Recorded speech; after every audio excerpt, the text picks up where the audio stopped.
el sector agrícola i ramader és un sector molt consistent. Ho estem veient en aquests moments en què l'economia generalitzada pateix i pateix molt, i la nostra agricultura, la nostra ramaderia, amb unes condicions habituals i normals, jo crec que està fent la feina d'una forma molt i molt adequada. Diem sempre que som el pol agroalimentari del sud d'Europa, i certament ho penso així.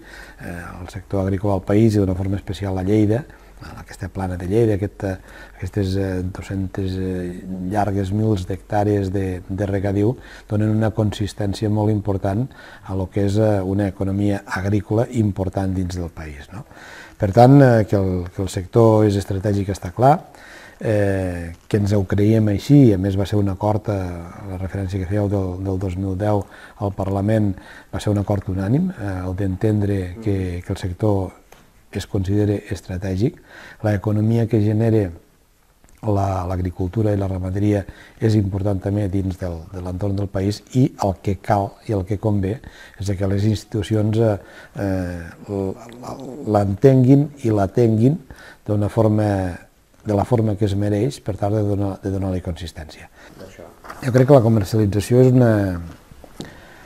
m'atreveixo a dir, no sé si és correcte l'adjectiu, les paraules, és una assignatura pendent del nostre sector, la comercialització.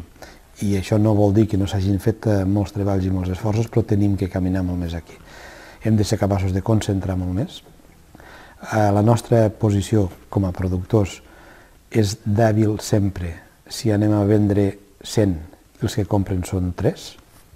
Per tant, hauríem de ser capaços de fer una oferta més concentrada del nostre producte i, per tant, anar-lo a oferir i poder negociar amb unes condicions d'igualtat, que en aquests moments hi ha uns operadors que predominen sempre en la negociació de la gestió comercial que es pugui fer.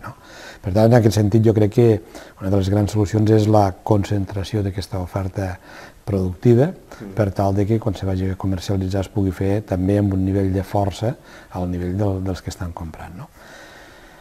Més enllà d'això, en tots els àmbits, no només en la fruita, en tots els àmbits agrícoles i ramaders, jo crec que tenim també una assignatura pendent, que és la de ser capaços d'incorporar el valor, d'incorporar el benefici del valor afegit al territori on es produeixen els productes.